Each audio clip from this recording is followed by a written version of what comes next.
Hello BSc fourth semester, कैसे हैं आप सभी लोग। आज हम आपको जो है थर्ड यूनिट एल्डिहाइड और कीटोन पढ़ाने जा रहे हैं। हम सेकेंड यूनिट को ऑलरेडी डिस्कस कर चुके हैं, लेकिन उसमें कुछ टॉपिक हमारे बचे हैं, तो हम उन टॉपिक्स को जो है पैरेलल डिस्कस करेंगे। और मैं उम्मीद करता हूं कि हम ये थर्ड यूनिट डिस्कस कर लेंगे, खत्म कर लेंगे।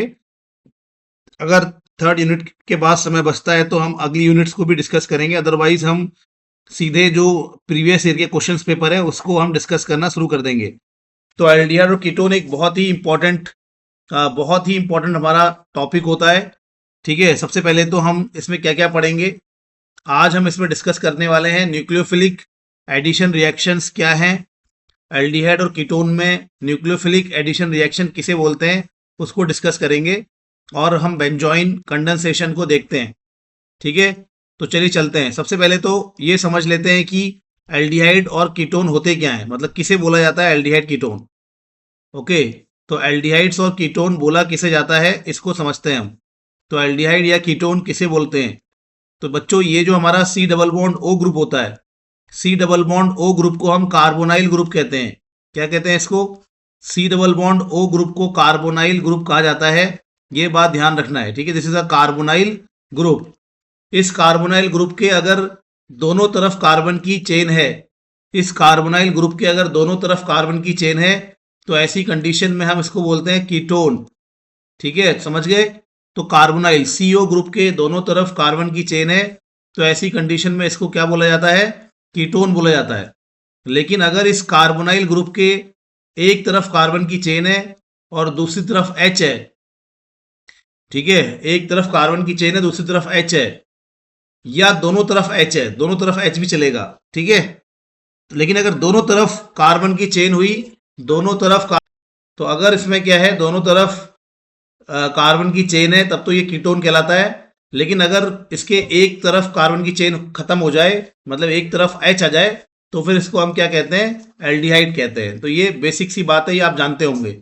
थोड़ा सा हम इसके आईयूपीएसी नॉमेनक्लेचर को भी देख लेते हैं, थोड़ा सा बेसिक सा आईयूपीएसी नॉमेनक्लेचर, ताकि आप जो है इसके नाम दे सको। ठीक है, तो यहाँ पे हमारे पास ये एक एल्डिहाइड है, पहचान लो, इसको एल्डिहाइड कहते हैं।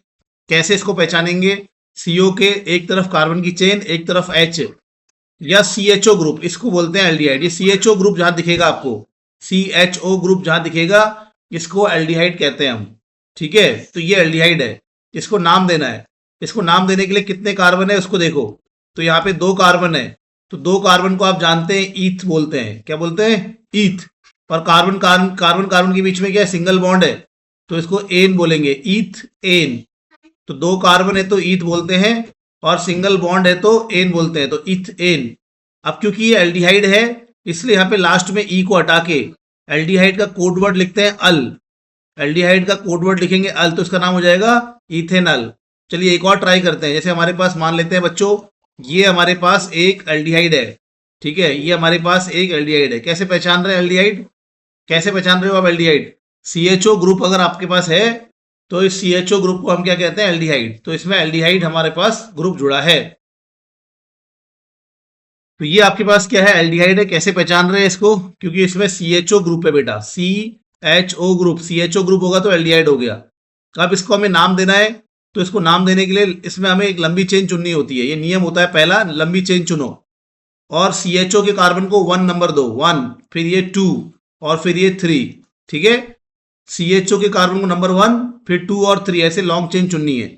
अब 2 के साथ ये CH3 जुड़ा है, इसको बोलते हैं मिथाइल। 2 के साथ क्या जुड़ा हुआ है? CH3 जुड़ा है, इसको हम क्या कहते हैं? मिथाइल बोलते हैं CH3 को। अगर ये मेन चेन में ना हो, साइड चेन में हो, तो इसको मिथाइल कहते हैं। तो यहाँ पे सेकंड पोजीशन पे क्या है? मिथाइल जुड़ा हुआ है, तो सेकंड पोजीशन में मिथाइल है, तो मैं इसका नाम कैसे लिखूंगा? इसका नाम लिखूंगा कि भैया सेकंड पोजीशन पे क्या है? मिथाइल है, तो 2 मिथाइल। ठीक है, 2 मिथाइल। तो फिर इसमें क्या करेंगे हम? सेकंड पोजीशन में मिथाइल है तो 2 मिथाइल बोलेंगे। इसके बाद हमारे पास क्या है? 3 कार्बन। मेन चेन में कितने कार्बन है? 3। तो 3 कार्बन का कोड होता है प्रोप। क्या होता है? प्रोप। आपको मालूम है ना, एक कार्बन का मीथ, 2 कार्बन का ईथ, फिर प्रोप। ये बहुत बेसिक चीज है, और मुझे उम्मीद है कि आपको ये चीजें आती होंगी, लेकिन हम एक हल्का सा रिवीजन देख रहे हैं। तो 3 कार्बन का प्रोप हो गया, तो प्रोप, और सभी कार्बन के बीच में सिंगल बॉन्ड है तो एन। एल्डिहाइड का कोड वर्ड होता है अल, तो इसका नाम हो गया 2 मिथाइल प्रोपेनल। इसको देखो, अब ये हमारे पास कीटोन है। कैसे पहचाना कीटोन? सीओ के दोनों तरफ कार्बन की चेन है, सीओ के दोनों तरफ कार्बन की चेन है, तो इसको कहते हैं हम कीटोन। अब इसको नाम देना है। इसको नाम देने के लिए लंबी चेन चुनो, 1 2 3। यहां पे एक एंड से दूसरे एंड की तरफ हमें लंबी चेन को चुनना है, तो हमने ये चुन लिया। अब इसमें कितने कार्बन है? 3 कार्बन है, तो प्रो सिंगल बॉन्ड है तो एन, तो कार्बन कार्बन के पीछे सिंगल बॉन्ड होता है तो एन, एल्केन बोलते हैं ना, एन लगाना पड़ता है। और कीटोन का कोड वर्ड होता है ओन। जैसे कीटोन है ना, कीटोन लिखते हैं तो ओन, ये ओन लिखना पड़ता है, तो इसका नाम हो गया प्रोपेनोन। तो ये बहुत ही बेसिक सा मैंने आपको क्या समझा दिया है, आईयूपीएच समझा दिया। अब हम बात करेंगे न्यूक्लियोफिलिक एडिशन रिएक्शन। ठीक है, कि न्यूक्लियोफिलिक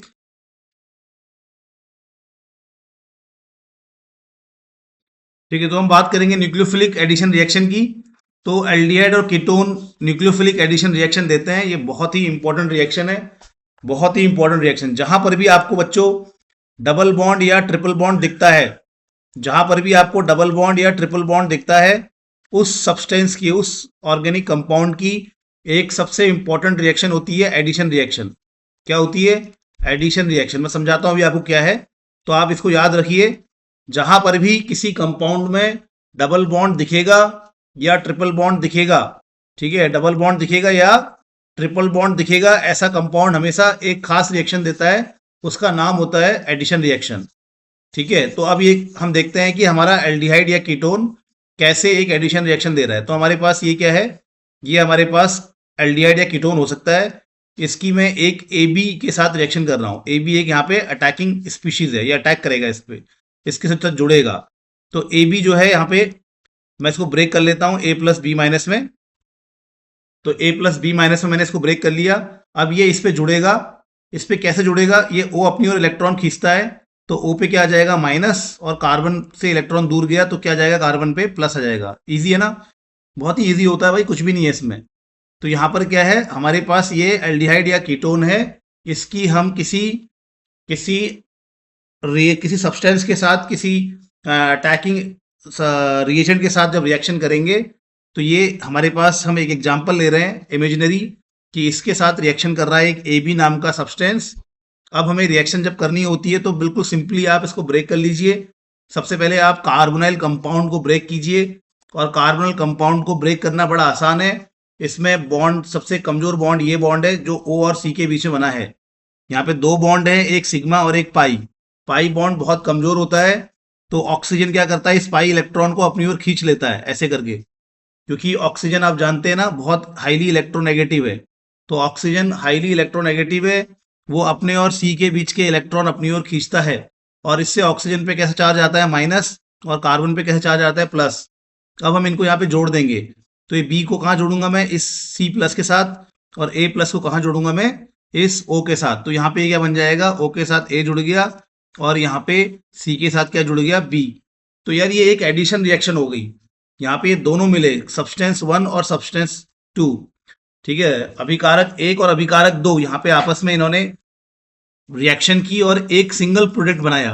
तो ऐसी रिएक्शन जहाँ पे 2 रिएक्टेंट रिएक्शन करते हैं और एक सिंगल प्रोडक्ट बनाते हैं, ऐसी रिएक्शन को हम क्या कहते हैं? Addition reaction. तो एल्डिहाइड और कीटोन एडिशन रिएक्शन देते हैं, इस बात को ध्यान रखना, क्योंकि उनके पास क्या होता है? मल्टीपल बॉन्ड होता है। जहां पर भी 2 एटम्स के बीच में डबल बॉन्ड हो, ट्रिपल बॉन्ड हो, तो ऐसा आपका सब्सटेंस एडिशन रिएक्शन देगा। वो किसी ए बी टाइप के मॉलिक्यूल के साथ रिएक्शन करेगा, और वो ए बी टाइप का मॉलिक्यूल इस डबल बॉन्ड और ट्रिपल बॉन्ड को तोड़कर वहां पे जुड़ जाएगा। तो जुड़ना कितना आसान है, कितनी आसान रिएक्शन है, समझ लो। ओ पे हमेशा क्या लाना है? माइनस, और सी पे क्या लाना है? प्लस, और सामने वाले को प्लस और माइनस में तोड़ देना है। सामने वाले को प्लस माइनस में कैसे तोड़ेंगे, इसके जब हम एग्जाम्पल देखेंगे तब हम पूरा सीख जाएंगे। और प्लस माइनस में तोड़ दिया, अब आप जोड़ दो जिसको जहां जोड़ना है, तो ए प्लस ओ के साथ और बी माइनस सी के साथ जुड़ जाएगा। तो ये क्या हो गई? एक एडिशन रिएक्शन। क्या हो गई ये? एक एडिशन रिएक्शन। लेकिन इसको न्यूक्लियोफिलिक एडिशन क्यों कहते हैं? न्यूक्लियोफिलिक एडिशन क्यों कहते हैं वो अब हम समझेंगे। यार देखो, ऐसा होता है जब भी एडिशन रिएक्शन होती है, तो या तो पहले प्लस अटैक करता है और बाद में माइनस, या पहले माइनस अटैक करता है और बाद में प्लस। ठीक है, ये दोनों एक साथ अटैक नहीं करते, ये दोनों में से ये ए प्लस पहले अटैक करेगा फिर बाद में बी माइनस, या पहले बी माइनस पहले अटैक करेगा और बाद में ए प्लस अटैक करेगा। तो पहले कौन अटैक कर रहा है उसके हिसाब से एडिशन रिएक्शन का नाम तय होता है, याद रखना।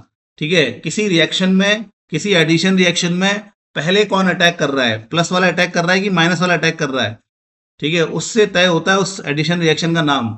तो यहां पर सबसे पहले इस, जब एल्डिहाइड और कीटोन के केस में विशेष ध्यान रखना, एल्डिहाइड और कीटोन के केस में हमेशा माइनस वाला पहले अटैक करता है, यानी कि बी माइनस पहले यहाँ पे कार्बन से जुड़ेगा और बाद में ए प्लस जुड़ेगा।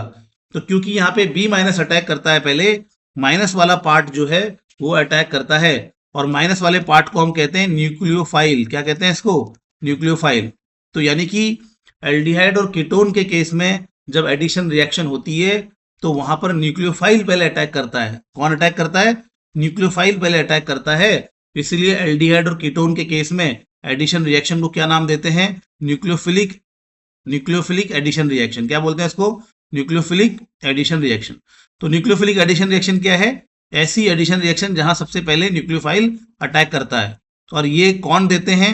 याद रखो, रट लो, याद रख लो। उदाहरण के लिए एल्डिहाइड और कीटोन की एडिशन रिएक्शन, एल्डिहाइड और कीटोन की एडिशन रिएक्शन, ये बहुत इंपॉर्टेंट बात बता रहा हूं मैं, एल्डिहाइड और कीटोन की एडिशन रिएक्शन।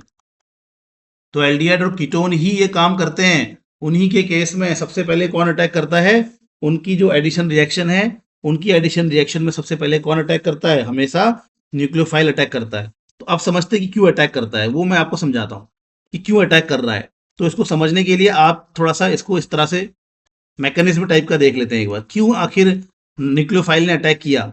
कोई भी अटैक कर सकता है। पहले बी माइनस ने अटैक क्यों, बी माइनस ने ही अटैक क्यों किया, ए प्लस ने अटैक क्यों नहीं किया, उसको समझते हैं। तो सबसे पहले स्टेप में क्या होता है, जब ये रिएक्शन होती है, यानी कि जब ए बी के साथ यहाँ रिएक्शन होगी, तो सबसे पहले स्टेप में क्या होगा?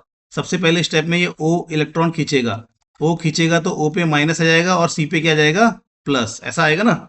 ऐसा हम एक बार समझ लेते हैं कि जब ये रिएक्शन होती है, तो रिएक्शन जब भी होगी तो कोई ना कोई बॉन्ड टूटता है, कमजोर बॉन्ड टूटता है, और कमजोर बॉन्ड के इलेक्ट्रॉन कोई एटम अपनी ओर खींच लेता है। तो यहाँ पर ये जो ऑक्सीजन है, ये इलेक्ट्रॉन अपनी ओर खींचता है, तो ऑक्सीजन पे क्या आता है? माइनस। कार्बन पे क्या आता है? प्लस। अब यहाँ पे हमारे पास दो पॉसिबिलिटीज हैं, या तो पहले ए प्लस अटैक करे या बी माइनस अटैक करे। अगर ए प्लस पहले अटैक करता है प्यारे बच्चों, तो वो ओ के साथ जुड़ जाता है और सी पे क्या आता है? पॉजिटिव आ जाता है। और अगर बी माइनस अटैक करेगा पहले, तो वो जुड़ जाएगा कार्बन के साथ, क्योंकि माइनस कहाँ जुड़ेगा? प्लस के साथ जुड़ेगा, और ये यहाँ पर हमारे पास यहाँ पे इंटरमीडिएट बनेगा। अच्छा, अब ये ऊपर वाले पाथ में देखो, मतलब ऊपर वाले रास्ते में देखो, ए प्लस ने अटैक किया, देन बी माइनस ने अटैक किया। अब अगर बी माइनस अटैक करेगा तो वो कहाँ जुड़ जाएगा? इस सी के साथ जुड़ जाएगा। तो बन गया ना, ये एडिशन प्रोडक्ट बन गया। और यहाँ पर क्या होगा? यहाँ पर भी ए प्लस अटैक करेगा, तो यहाँ पर भी ए अब ओ के साथ जुड़ जाएगा, और यहाँ पे हमारा बी तो अपनी जगह पे है ही है। तो यार प्रोडक्ट तो दोनों में सेम बन रहे हैं, प्रोडक्ट यहाँ पर भी और यहाँ पर भी सेम बन रहे हैं, क्योंकि दोनों में ए प्लस ओ के साथ जुड़ रहा है, दोनों में बी माइनस सी के साथ जुड़ रहा है। तो दोनों में प्रोडक्ट सेम बन रहे हैं, लेकिन दोनों में पाथ अलग अलग है। पहले वाले में ए प्लस पहले अटैक कर रहा है और दूसरे वाले में बी माइनस पहले अटैक कर रहा है। तो सही कौन सा होगा? यानी कि बी माइनस पहले अटैक करेगा कि ए प्लस पहले अटैक करेगा? मतलब पॉजिटिव हिस्सा पहले अटैक करेगा या नेगेटिव हिस्सा अटैक करेगा, इस बात को समझना है। ये किससे तय होता है? ये तय होता है, ये जो इंटरमीडिएट बन रहा है उससे। ये जो आपका यहाँ पे इंटरमीडिएट बना फर्स्ट, इसको मैं सेकंड बोल देता हूँ, चलो। तो यहाँ पर जो पाथ फर्स्ट में जो इंटरमीडिएट बन रहा है, फर्स्ट इंटरमीडिएट बन रहा है, पाथ सेकंड में जो इंटरमीडिएट बन रहा है सेकंड, दोनों में कौन ज्यादा स्टेबल है उसको देखना है। तो दोनों में अगर हम देखेंगे तो ये सेकंड वाला ज्यादा स्टेबल होता है, दिस इज वेरी स्टेबल। क्यों? क्योंकि इसमें सभी एटम का ऑक्टेट पूरा है। सभी एटम का क्या है? ऑक्टेट पूरा है। कैसे? यहाँ पे ऑक्सीजन का ऑक्टेट पूरा होता है। कैसे? एक दो इलेक्ट्रॉन का जोड़ा तो ऑक्सीजन में पहले से ही होता है, याद रखना हमेशा। ऑक्सीजन में हमेशा दो इलेक्ट्रॉन का जोड़ा पहले से ही प्रेजेंट होता है। इसको अच्छे से, इसको भी याद कर लो अगर याद नहीं है तो। ऑक्सीजन में हमेशा दो इलेक्ट्रॉन का जोड़ा पहले से ही प्रेजेंट होता है। जब भी ऑक्सीजन आप बनाएंगे, तो अगर सब सही है, सब नॉर्मल चल रहा है लाइफ में, तो ऑक्सीजन में दो इलेक्ट्रॉन के जोड़े पहले से ही प्रेजेंट होते हैं। तो 1 2 3 4 5 6 7 8। तो यार यहाँ पे ऑक्सीजन का ऑक्टेट क्या है, पूरा है। तो यहाँ पे ऑक्सीजन का ऑक्टेट पूरा है। इवन कार्बन का भी ऑक्टेट पूरा है, 1 2 3 4 5 6 7 8। तो इस सेकेंड वाले जो स्पीशीज है, इसमें सभी एटम्स का क्या है, ऑक्टेट पूरा है, इसलिए ये बहुत स्टेबल है। मतलब ये कंपेरेटिवली स्टेबल है। ऊपर वाले में ऐसा नहीं है। ऊपर वाले में ऑक्सीजन का तो ऑक्टेट पूरा है। ऑक्सीजन के पास कितने इलेक्ट्रॉन का पेयर होता है, 2 पेयर होता है, मैंने बताया था आपको। तो काउंट करो ऑक्सीजन के इलेक्ट्रॉन, 1 2 3 4 5 6 7 8। तो ऑक्सीजन का तो ऑक्टेट पूरा है, लेकिन यहाँ कार्बन का ऑक्टेट पूरा नहीं होता, इसीलिए भैया ये अनस्टेबल है। This first one is unstable, second one is stable. तो यानी कि ये सेकेंड वन स्टेबल है, इसीलिए यार भाई ये पहले बनता है। इसीलिए बी माइनस जो है पहले अटैक करेगा, और फिर यहाँ पर जो है हमारी रिएक्शन होगी, और बाद में फिर ए प्लस अटैक करेगा और हमारा ये प्रोडक्ट बनेगा। तो हम ये समझ चुके हैं कि एल्डिहाइड और कीटोन न्यूक्लियोफिलिक एडिशन रिएक्शन देते हैं। एडिशन रिएक्शन देते हैं, पहले ये समझ चुके हैं, क्योंकि उनके पास मल्टीपल बॉन्ड्स होते हैं। आने वाली चीज वहां पर जुड़ जाती है, बॉन्ड ब्रेक हो जाता है, जो बाहर से मॉलिक्यूल आते हैं वो जुड़ जाते हैं, ये हम समझ चुके हैं। ओके, अब दूसरी बात हम ये भी समझ चुके हैं कि ये जब एडिशन होता है तो उसमें हमेशा पहले न्यूक्लियोफाइल ही अटैक करता है। और क्यों न्यूक्लियोफाइल अटैक करता है, क्योंकि वहां पर हमारा स्टेबल इंटरमीडिएट बनता है। ठीक है, ये स्टेबल इंटरमीडिएट बन रहा है, इसीलिए। Got it? कोई दिक्कत तो नहीं होगी, मुझे लगता है आप मेरी बात समझ गए हैं। अगली क्लास में अब हम चलते हैं, एल्डिहाइड और कीटोन दोनों ही एडिशन रिएक्शन देते हैं, न्यूक्लियोफिलिक एडिशन रिएक्शन देते हैं, लेकिन दोनों में ज्यादा अच्छे से न्यूक्लियोफिलिक एडिशन रिएक्शन कौन देगा, इसको अब हम अगली क्लास में डिस्कस करेंगे। ये बहुत इंपॉर्टेंट बात मैं आपको बताऊंगा कि एल्डिहाइड और कीटोन में who will more reactive toward nucleophilic addition reaction, this we will discuss in the next class। और फिर हम बेंजोइन और ये सारी चीजें पढ़ते हुए चलेंगे। बचा हुआ पार्ट, लेंथेनॉइड्स का जो बचा हुआ पार्ट है, उसको भी हम पैरेलल क्लास में चलाएंगे। अगर ये 5-6 दिन में ही चैप्टर खत्म हो गया तो फिर हम आपका अगला चैप्टर स्टार्ट करेंगे, अदरवाइज हम 3 यूनिट के बाद सीधे प्रीवियस ईयर के क्वेश्चन पेपर्स को डिस्कस करना शुरू कर देंगे। तो बाय बाय बच्चों, टेक केयर।